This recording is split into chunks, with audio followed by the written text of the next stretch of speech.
Auzubillahi minasyaitonirrajim. Bismillahirrahmanirrahim. Wala haula wala quwata illa billahil aliyil azim. Alhamdulillahirabbil alamin. Assalatu wassalamu ala asrofil anbiya'i wal mursalin wa ala alihi wa sahbihi ajmain. Rabbi shrah li sadri wa yassir li amri wahlul 'uqdatam min lisani yafqahu qawli waj'al li waziran min ahli. Assalamualaikum warahmatullahi wabarakatuh. Jadi insyaallah pagi ini masih melanjutkan ya sesuai yang minggu lalu, kita masuk ke bab terkait dengan kitab At-Tanwir, yaitu cahaya kesadaran untuk tidak ikut-ikutan mengatur bersama Allah ya. Sekali lagi bukan tidak boleh berencana, tapi tadi banyak hal yang memang dalam kehidupan ini kita harus mengalir begitu ya, sesuai dengan gelar takdir yang Allah berikan. Nah, jika kita mampu bertasbih, mengalir sesuai apa-apa yang Allah hadirkan, tentu itu masuk dalam pengaturannya Allah. Dan pengaturan Allah pasti lebih baik gitu. Cuman kan manusia sering punya keinginan sendiri gitu. Nah, tentu fokus utama Allah adalah memberikan keselamatan di akhirat gitu. Tapi juga otomatis kalau seandainya menuju ke sana, kesempurnaan dunia pun akan Allah berikan. Karena harus ada tanda orang-orang yang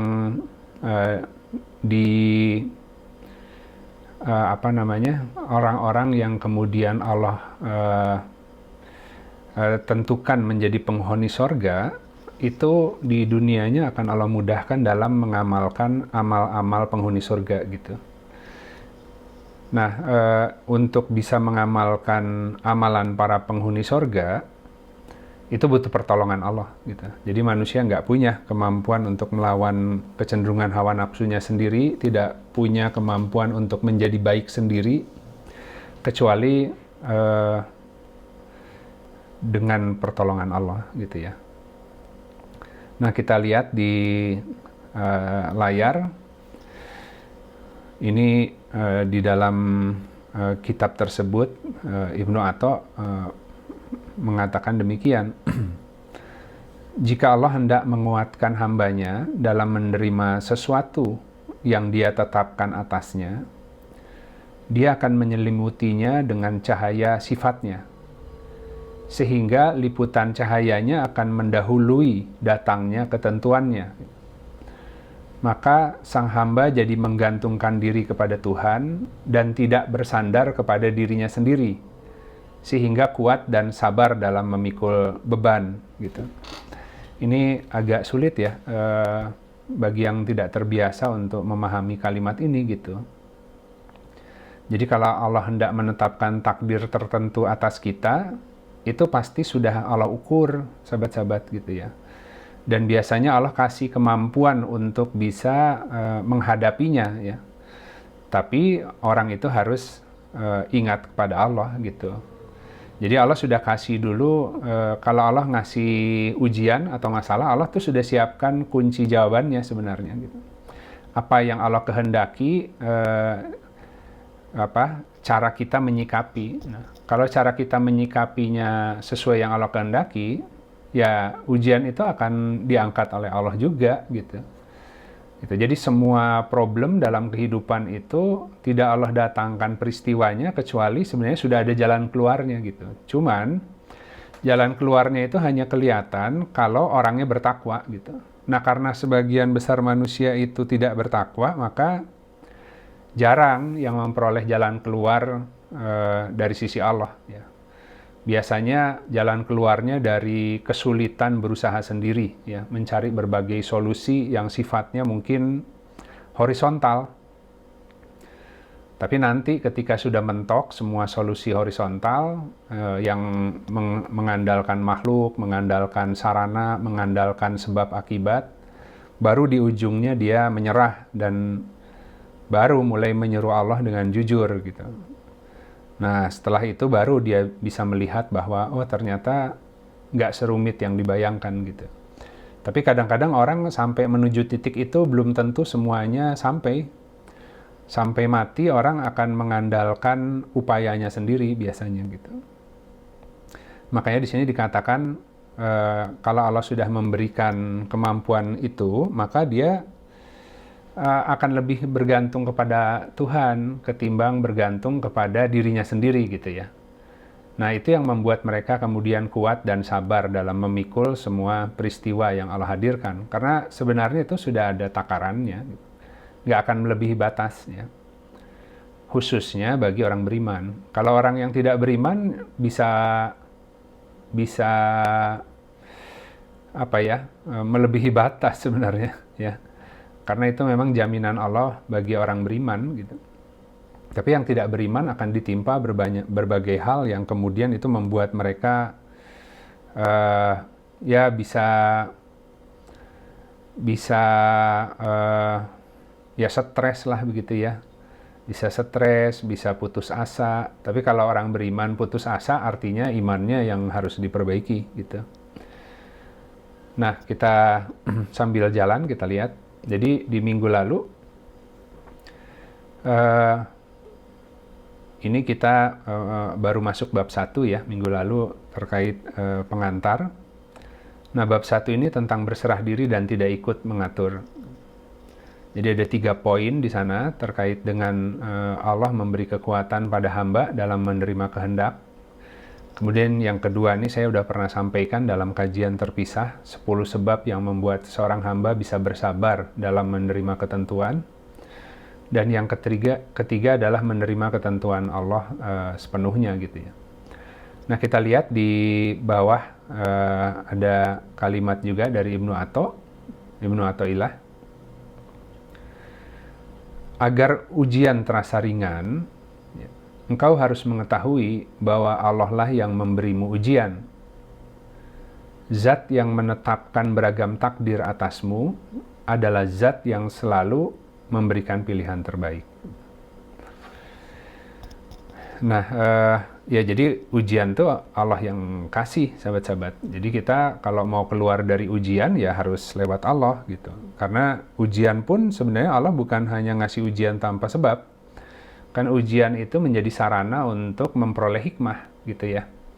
Ya cuman karena tadi manusia kemudian ingin cepat-cepat keluar dari ujian tanpa paham apa kehendak Allah sehingga mengizinkan itu terjadi, dia berusaha mendobrak takdir disebutnya gitu. Ya nggak bisa, manusia nggak punya kemampuan untuk mendobrak pintu takdir ya. Takdir itu tidak ada yang buat selain Allah gitu.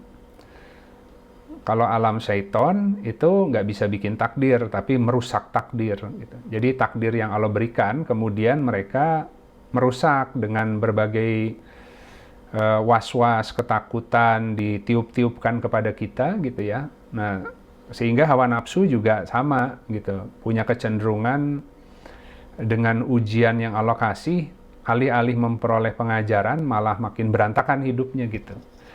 Karena bingung menyikapi ujian itu, seakan-akan ujian itu kesialan yang tanpa sebab, seakan-akan musibah itu terjadi karena lagi apes gitu ya. Padahal dalam Islam nggak ada, ya, tidak ada nasib buruk, ya, nasib baik nggak ada gitu. Itu masuknya ke tahayul, orang percaya wah ini nasib buruk lagi apes, enggak. Musibah itu terjadi karena kesalahan sendiri, Allah memberi teguran. Kalau bisa dibaca, maka memperoleh pengajaran dan Allah angkat musibahnya gitu. Kalau dia tidak melakukan kesalahan, tapi berhasil bersyukur, maka nikmat yang ditambah gitu. Jadi musibah itu bentuk teguran sebenarnya. Tapi biasanya orang dikasih teguran kecil dalam bentuk musibah, salah menyikapi, alih-alih jadi pengajaran jadi musibah tambah besar gitu. Jadi orang seringkali persoalan yang seharusnya bisa dipadamkan sejak awal jika paham apa yang Allah maksud dengan mengizinkan memberikan peristiwa itu, karena nggak paham menyikapi, salah ya akhirnya makin menambah runyam gitu. Akhirnya pusing sendiri karena musibah semakin besar karena ya gagal menyikapi dengan benar gitu. Akhirnya nambah teguran gitu ya. Allah terus tegur ya, kenapa harus lebih besar lagi intensitasnya ketika kita gagal? Karena kalau enggak, kita nggak punya kondisi yang membuat kita harus semakin keras berusaha untuk melihat kehendak Allah gitu ya. Jadi intensitas ujian tuh biasanya nggak ada yang tiba-tiba besar. Musibah juga selalu dari mulai yang kecil, cuman orangnya nggak ngerti kesalahannya, ditambah lagi intensitasnya sampai tiba-tiba udah besar bentuk ujiannya, baru ngeh kalau ada kesalahan cara dia menjalani hidupnya gitu ya. Nah, bagi orang yang akalnya terus Allah sempurnakan, teguran kecil dia udah ngerti gitu. Langsung dia melakukan refleksi dan mengkoreksi diri. Sehingga dalam kehidupannya nggak butuh musibah besar gitu. Itu seperti itu, sahabat-sahabat. Nah, jadi kita lihat di Quran Surat An-Nisa. Ya, Quran Surat An-Nisa ayat 65. Auzubillahi minasyaitonirrajim. Bismillahirrahmanirrahim. Maka demi Tuhanmu, tidaklah ya pada hakikatnya mereka beriman, hingga mereka menjadikanmu hakim terhadap perkara yang timbul atau perselisihan yang mereka perselisihkan di antara mereka. Kemudian tidaklah mereka merasakan di dalam dirinya keberatan apapun terhadap apa yang telah kamu putuskan. Dan mereka menerima sepenuhnya tasliman. Nah, ini kepada Rasulullah ya. Jadi Rasulullah membawa risalah, menyampaikan berbagai prinsip kehidupan yang hari ini ada di Al-Quran. Gitu. Kan melalui Rasulullah Allah wahyukan. Nah, kemudian itu yang kita baca hari ini gitu. Nah, semua yang Rasulullah sampaikan itu bukti bahwa seseorang itu memiliki keimanan yang sesungguhnya, dia tidak akan merasakan di dalam dirinya keberatan apapun. Nah, kalau seandainya hari ini mengikuti hukum agama tapi masih merasa keseret-seret, itu artinya imannya belum sempurna, gitu, sahabat-sahabat. Tapi seminimalnya sudah mulai belajar berserah diri, ya. Tahu nggak boleh, ya sudah mulai meninggalkan, tapi dengan berat hati meninggalkannya juga. Tapi kalimat di sini itu harus sampai nggak ada keberatan apapun, ya. Jadi percaya full. Ya. Nah, itu menjadi syaratnya kalau seandainya untuk mengukur seseorang itu tingkatan imannya di level mana gitu. Jadi semakin level keimanannya semakin besar, semakin hatinya ridho untuk mengikuti apapun yang telah ditetapkan di Al-Quran dan Sunnah, dan dia ya mengikuti aja gitu ya. Nah, jadi kalau yang menarik di sini sebenarnya yang diterjemahkan sebagai perselisihan itu bahasa Arabnya sajaro gitu ya. Sajaro itu dari sajarotun, tuh pohon, tumbuhan atau sejarah asal usul gitu ya. Sesuatu yang timbul, sesuatu yang mengemuka gitu ya.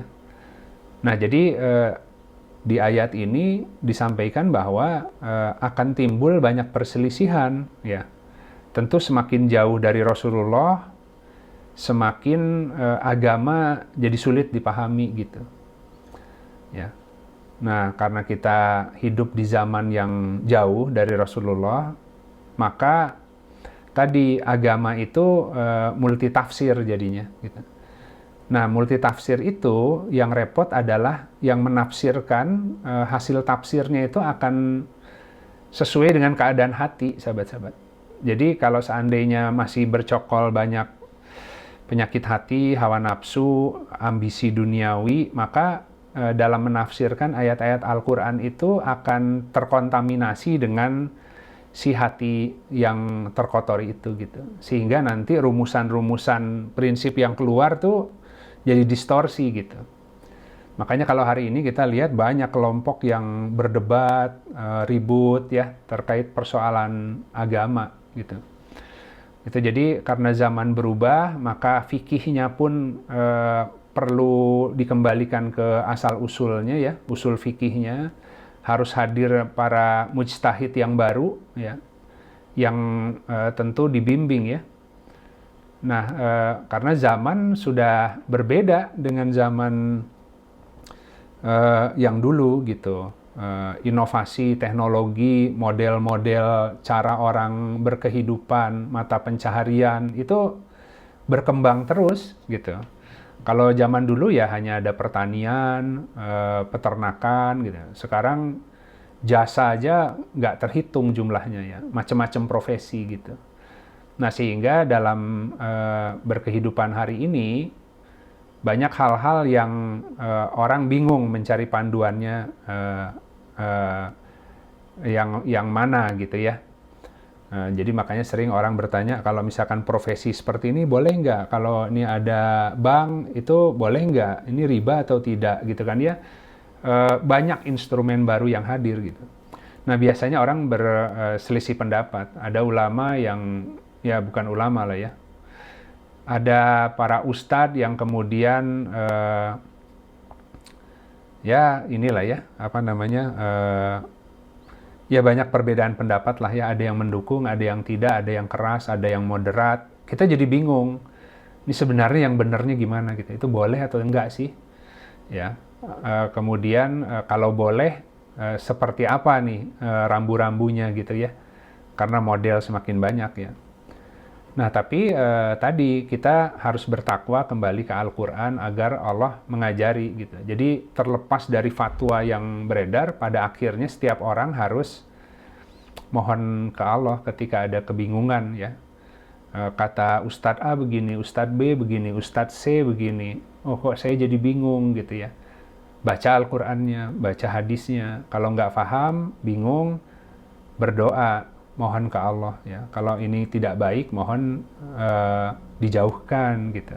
Nah cuman kan orang jarang yang punya keyakinan berdoa dan pasti Allah akan datang melindungi, mengkoreksi, jarang.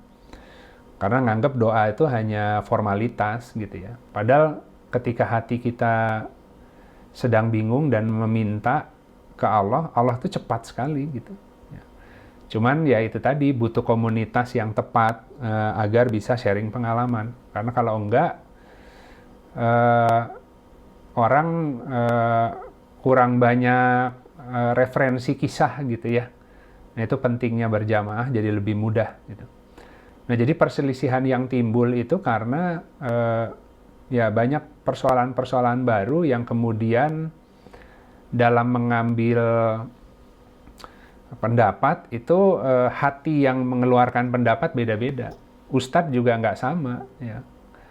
Ulama juga nggak sama gitu kan. Mana yang lurus, mana yang kemudian masih tercampur dengan sebuah keinginan dunia, itu kalau hanya dari sisi ilmu ngelihatnya sulit membedakannya gitu ya. Nah jadi memang harus orang yang hatinya takut kepada Allah gitu ya, yang kemudian Allah bimbing gitu. Nah jadi tapi bukti bahwa imannya sempurna adalah dia tidak ada keberatan dalam hatinya untuk mengikuti apa yang sudah diputuskan oleh Rasulullah. Nah kita lihat berikutnya terkait posisi atau kedudukannya Rasulullah. Di Quran surat An-Najm, Quran surat 53 ayat 3 sampai 4. Dan tidaklah yang ia ucapkan dari hawa nafsunya gitu ya. Tidak lain yang diucapkannya kecuali wahyu yang telah diberikan kepadanya. Jadi ini bukan dari hawa nafsunya atau keinginan Rasulullah. Apa yang Rasulullah sampaikan itu semua adalah wahyu dari Allah. Makanya dibuat ummi juga gitu ya. Tidak bisa baca tulis gitu. Karena orang akan menuduh bahwa oh itu belajar dari kitab yang lain dan lain sebagainya gitu. Tapi yang Rasulullah sampaikan, yang Rasulullah dakwahkan itu ternyata banyak prinsip-prinsip yang ada di Taurat, di Injil, di Zabur gitu ya. Tapi menyempurnakan bahkan gitu dan mengkoreksi agar yang dirubah oleh tangan-tangan manusia, oleh umat-umat sebelumnya, itu disampaikan lagi sebagaimana format yang dari Allah langsung gitu. Ya, makanya kemudian karena ada kemiripan, terus mereka menuduh Rasulullah itu membaca kitab-kitab sebelumnya dan belajar dari orang-orang ajam yang di luar orang-orang Arab gitu. Makanya Rasulullah dibuat ummi gitu. Nah, kemudian di Al-Fat ayat 10, bahwasanya orang-orang yang berjanji setia kepadamu, Muhammad, sesungguhnya mereka hanya berjanji setia kepada Allah. Tangan Allah di atas tangan mereka. Maka barang siapa yang melanggar janji, maka sesungguhnya dia melanggar atas dirinya sendiri. Dan barang siapa yang menepati janjinya kepada Allah, maka dia akan memberinya pahala yang besar. Jadi kalau kita melaksanakan apa yang Rasulullah sampaikan, ya Rasulullah nyampaikan saja gitu. Itu yang Allah kehendaki. Ya, ya kalau kamu beramal soleh, ya itu kamu amal solehnya langsung Allah yang menerima gitu. Kalau ikhlas gitu kan ya. Kalau kamu dalam beragamanya benar, ya maka kamu akan dibukakan jalan-jalan untuk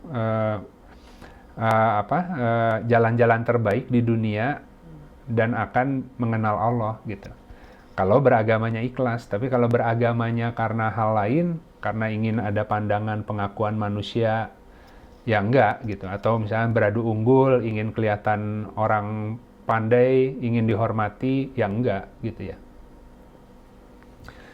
Nah, kemudian kita lanjut di ayat-ayat berikutnya. Kita lihat di Quran surat Al-Qasas ayat 68. Dan Tuhanmu menciptakan apa yang Dia kehendaki dan memilihkan. Tidaklah bagi mereka ada pilihan atau al-khiyar. Maha suci Allah dan maha tinggi Dia dari apa yang mereka persekutukan. Jadi takdir setiap orang, ya, lahir dari orang tua yang mana, bahkan nanti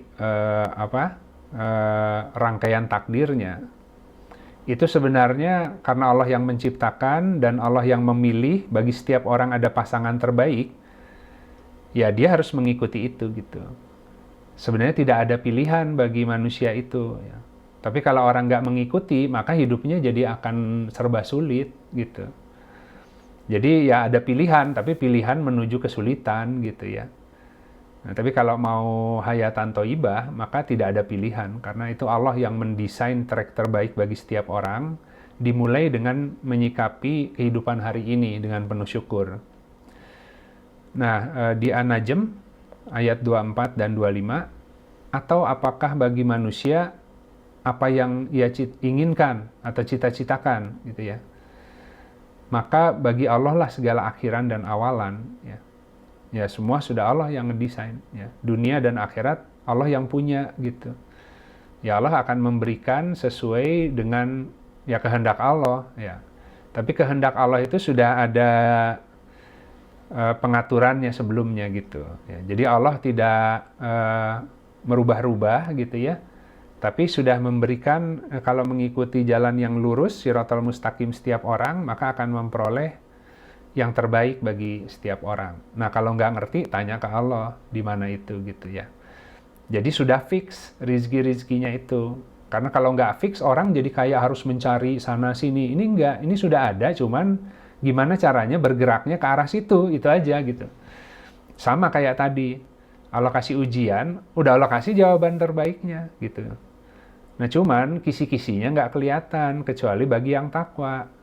Ketika datang ujian menimpa, orang yang bertakwa, Allah kasih kunci jawabannya, tinggal dipakai, selesai. Gitu kan? Ya, itu artinya, karena sebenarnya Allah hanya ingin mengajari, gitu ya.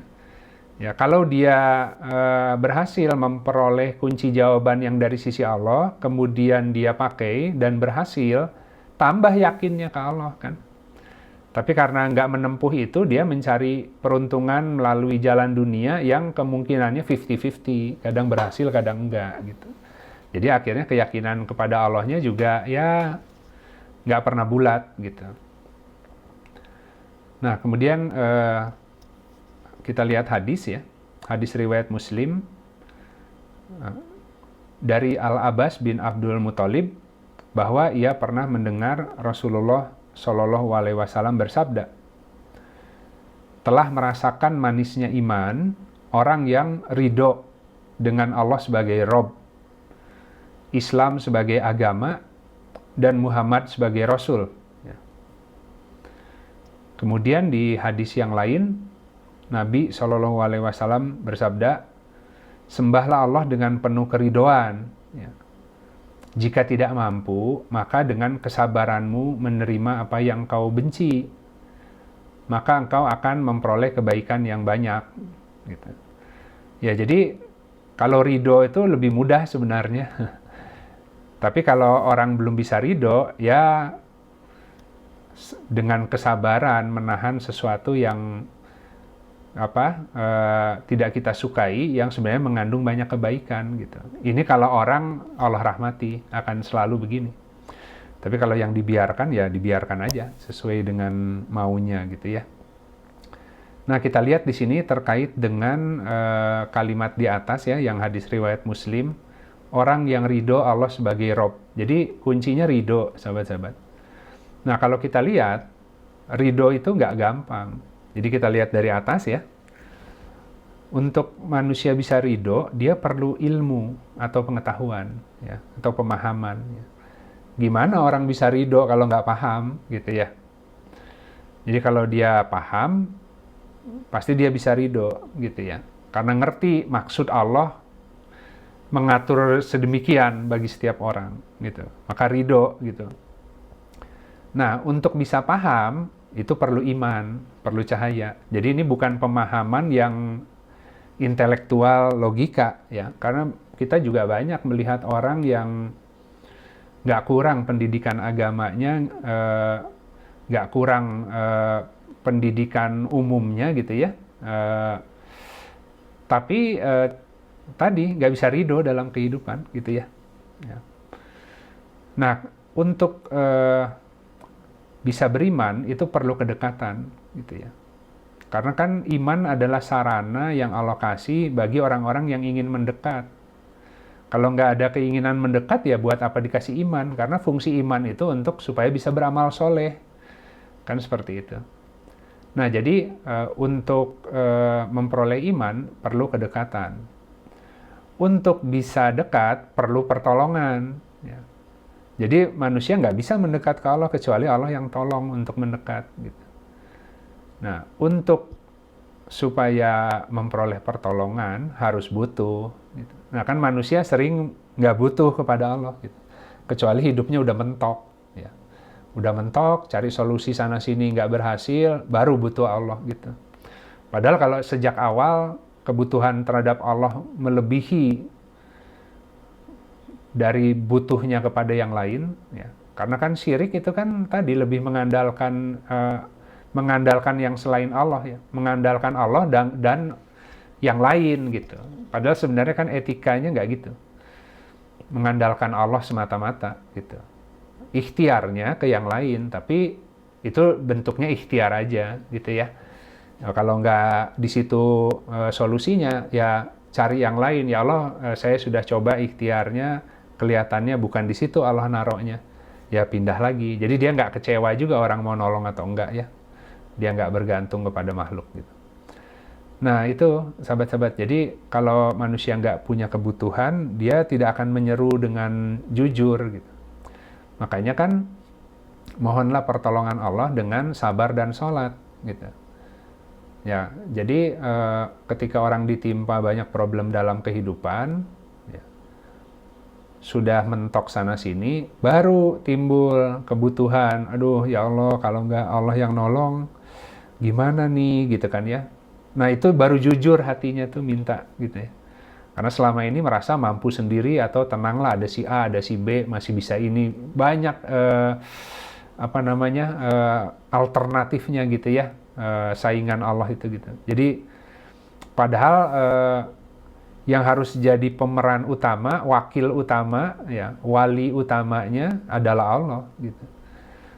Nah, kalau kebutuhan itu sudah ada, Nah, tinggal sabar, sholat, ya, itu Allah kasih pertolongan, ya, untuk mendekat. Nah, ketika mendekat, ketika ada keinginan ingin berubah, ingin kembali ke Allah, dikasih iman. Nah, di dalam paket iman itu ada keyakinan, ada pengetahuan, gitu ya. Nah, sehingga baru kemudian dia bisa ridho. Ridho pun bukan ridho terpaksa, karena ngerti rencana Allah itu baik sekali dan banyak rizki-rizki yang sudah Allah sediakan kalau orang kemudian ridho dalam pengaturan itu. Cuman kan kalau nggak percaya, nggak yakin, nggak kenal, ya orang ragu-ragu diatur oleh Allah. Ya, ntar kalau nanya, kalau baca Al-Quran, baca hadis, nanya ke ustadz, nanti malah nggak boleh, nggak usah nanya deh, gitu kan ya. Nah, apalagi ke Allah gitu ya, nggak usah doa dulu deh, takutnya nanti malah gagal nih gitu ya. Karena saya sih pengen banget itu gitu kan. Ya doa ke Allah, apapun yang kita inginkan, sengebet apapun, doa dulu, ya Allah, jika ini baik bagiku, mohon dimudahkan. Jika tidak, mohon tadi dipersulit aja gitu ya. Kan orang takut berdoa begitu. Nah, nanti jadi gagal dong gitu. Padahal gagal karena sudah berdoa. Nah, berdoa dan ternyata Allah gagalkan karena mungkin bukan itu yang terbaiknya. Nah, kan orang kan takut diatur tuh. Ya, nggak banyak orang yang berani menyerahkan hidupnya, ya Allah, haturkan hidup hamba sesuai yang Engkau kehendaki gitu. Ya, ya hadis Rasulullah itu doanya ya, jangan Engkau biarkan kembalikan diriku kepada diriku sendiri meskipun hanya sesaat. Gitu. Jadi dalam mengatur kehidupan jangan diserahkan ke diri sendiri gitu. Allah yang ngatur, kalau salah langsung dikoreksi, langsung ditegur, langsung diarahkan. Ya, nggak berani biasanya manusia, takut gitu ya. Ya karena belum kenal sama Allah. Gitu. Nah kemudian masuk ke yang dulu pernah dibahas ya. Ini mungkin saya hanya untuk ilustrasi saja. Ada 10 sebab ya sehingga seseorang bisa bersabar ya dengan ketetapannya Allah. Yang pertama adalah kemampuan menjalankan hukumnya dikarenakan terbukanya pintu pemahaman. Ya, ini mungkin saya langsung jelaskan. Saya nggak akan jelaskan 10-10-nya, hanya ambil beberapa poin. Jadi yang pertama ini, sahabat-sahabat, kalau dari kalimat di atas, jadi kemampuan untuk bisa menjalankan hukumnya Allah, ya, yaitu karena terbuka pintu pemahaman gitu. Jadi Allah ini punya hukum-hukum. Ya, kalau manusia itu nggak ngerti di balik aturan-aturan Allah, dia akan menjadi beban. Harus sholat, harus zakat, harus puasa, gitu ya. Harus sabar, harus tadi ya, banyak lah itu. Ya, mau yang sifatnya lahiriah, mau batiniah tuh. Banyak perintahnya. Nah, hukum-hukum itu jadi seperti rantai kan yang mengatur kita. Ya, padahal manusia itu seringkali nggak mau diatur, ya. Pengennya bebas gitu. Ya. Ya biasa kan orang kan selalu ngomong hidup saya, kenapa orang lain yang ngatur gitu. Anak-anak saya, kenapa orang lain yang ikut-ikutan gitu kan ya.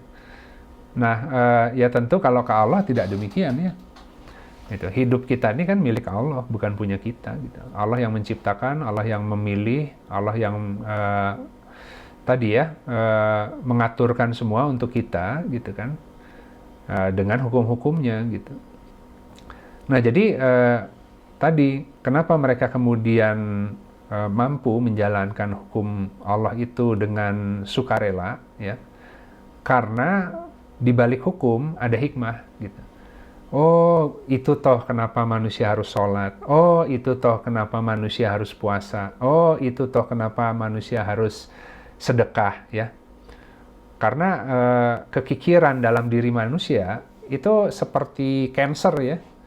Itu akan eskalasi gitu. Kekhawatiran manusia terhadap kehidupan ketika diberi sesuatu yang banyak, dia takut habis, takut kehilangan, mulai tambah pelit. Jadi hukum dasarnya biasanya orang semakin kaya semakin pelit.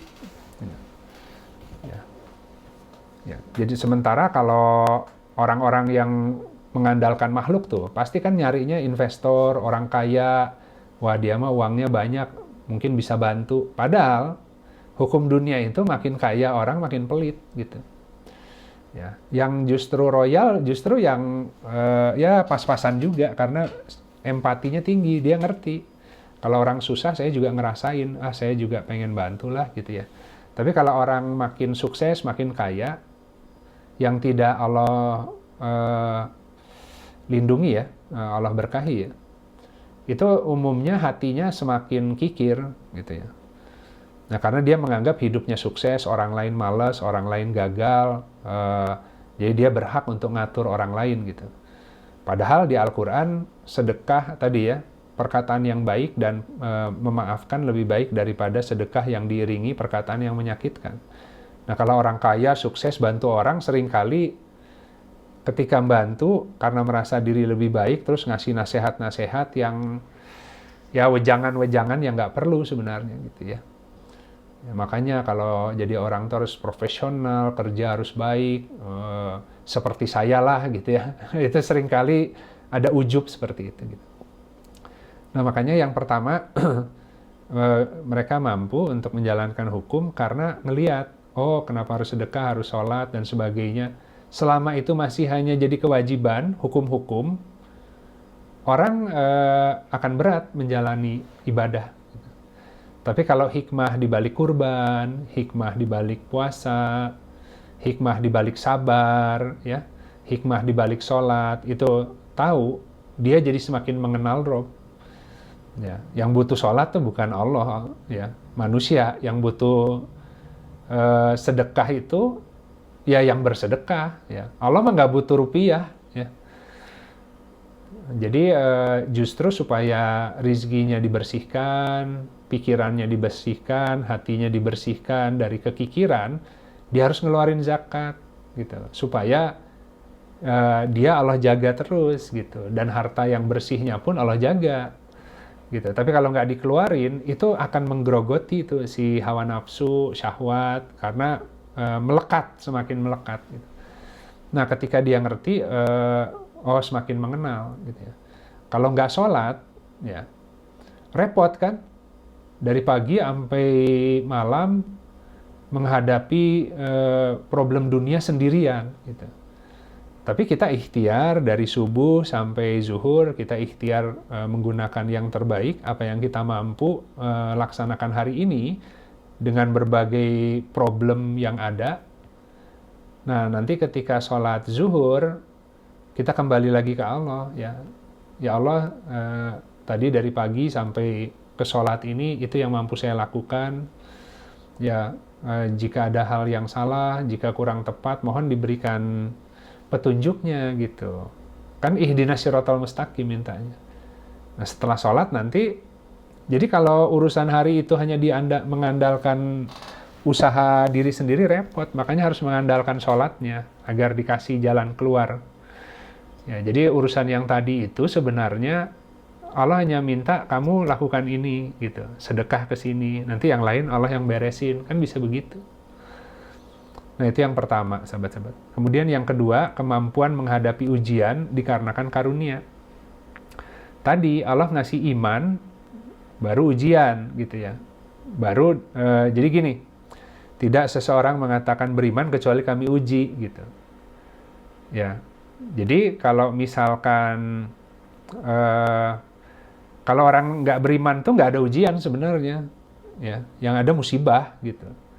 Jadi musibah itu ya bentuknya kan bagi ya orang-orang yang kalau tadi tidak punya iman maka bentuknya musibah, teguran gitu.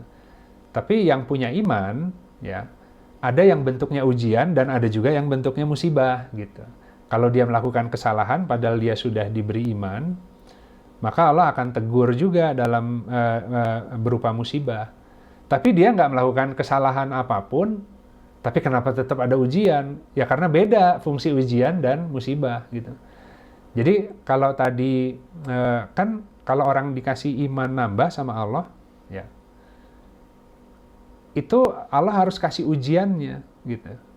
Ya. Kenapa? Karena imannya itu harus berubah menjadi keteguhan. Gitu. Karena kalau tanpa ujian, iman itu nggak merubah dirinya menjadi lebih kokoh. Gitu. Nah, tapi kan karena sudah dikasih iman, dikasih ujiannya, kalau seandainya dia bertakwa, nanya ke Allah, kunci ujiannya Allah yang kasih juga. Sehingga makin teguh keyakinannya gitu. Ya, kalau Allah ngasih peristiwa begini dalam kehidupan, tenang aja, pasti Allah sudah kasih jawabannya. Nah, tinggal perbaiki wudhu, sholat, ya ikhtiar diperbagus sambil tadi ya, mengandalkannya Allah, ya. Sehingga teguh dia gitu dalam menjalani berbagai hal dalam dunia gitu ya. Nabi Adam pun diturunkan untuk membangun tekad yang kuat, keteguhan. Ya. Nah, kemudian yang ketiga, kekuatan memikul takdir dikarenakan mereka menyaksikan kebaikan pilihannya. Ya. Jadi tadi, manusia punya harapan.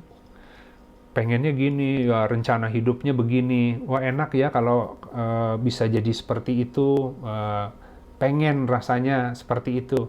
Tapi ternyata takdir, kejadian yang terjadi nggak sesuai harapan gitu kan ya, nggak sesuai harapan gitu. Tapi karena mereka menyaksikan kebaikan dari pilihannya Allah, maka mereka jadi ridho. Ya sudah, pokoknya aku punya keinginan begini, aku berusaha, ternyata takdirnya yang Allah mudahkan nggak ke sana, malah ke sini ya. Ya sudah, berarti ini pasti ada yang lebih baik, cuman belum paham gitu kan ya. Nah, dia punya keyakinan bahwa pilihan Allah itu lebih baik dari apa yang mampu dia cita-citakan. Gitu. Tapi kalau orang nggak punya pemahaman itu, dia akan terus berusaha menerabas tirai takdir. Gitu. Nah, kemudian yang keempat, kesabaran terhadap wujud kebijaksanaannya karena diajari ilmunya. Jadi tadi, kalau orang yakin full ke Allah, apapun yang menimpa dia, kan tuh atas dasar kebijaksanaan Allah ya. Allah maha bijaksana ya. Setiap orang problemnya beda karena Allah mengukur gitu ya. Nah, kalau dia yakin, dia sabar, maka dia memperoleh pengajaran di situ gitu. Ya, dia jadi ngerti, tapi ngertinya karena Allah yang ajari ya. Makanya harus ilmunya Allah gitu. Barang siapa yang bertakwa, maka kami ajari gitu. Kenapa kemarin tuh harus begitu Allah ngaturnya ya. Nah, di balik sabar, Allah kasih ilmu sehingga mereka paham, oh, pantesan kemarin harus begitu, ya. Nah, bahkan dia juga bisa melihat semua takdir yang telah terjadi, kenapa harus ngalami A, B, C, D, nanti akan terjawab.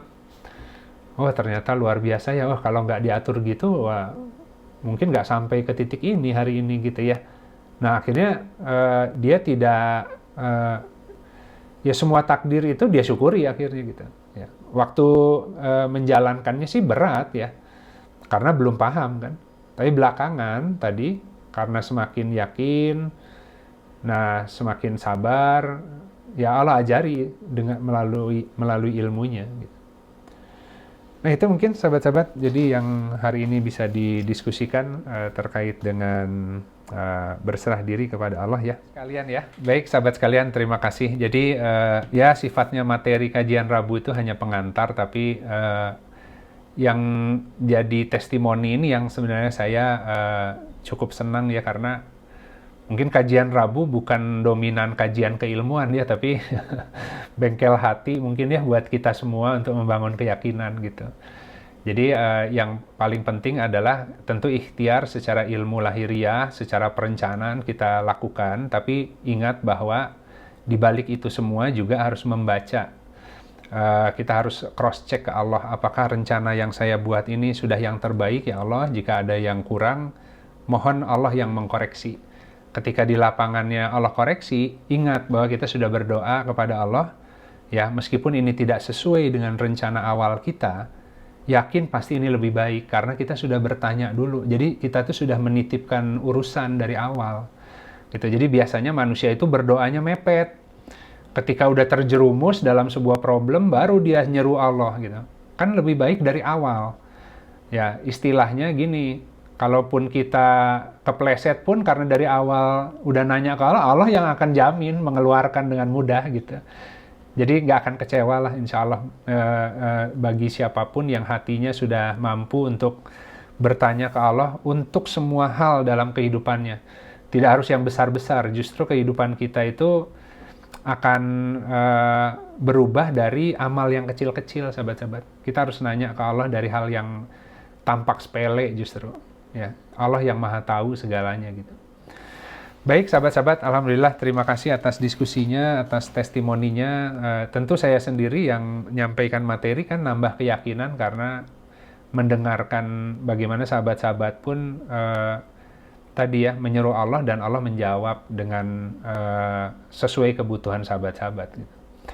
Baik, yang hak dari Allah, yang batil dari saya. Jika ada hal yang kurang tepat, semoga Allah menggantikan dengan ilmu yang lebih hak. Mari kita sama-sama akhiri kajian siang ini dengan beristighfar pada Allah dan kita tutup dengan doa kafaratul majelis.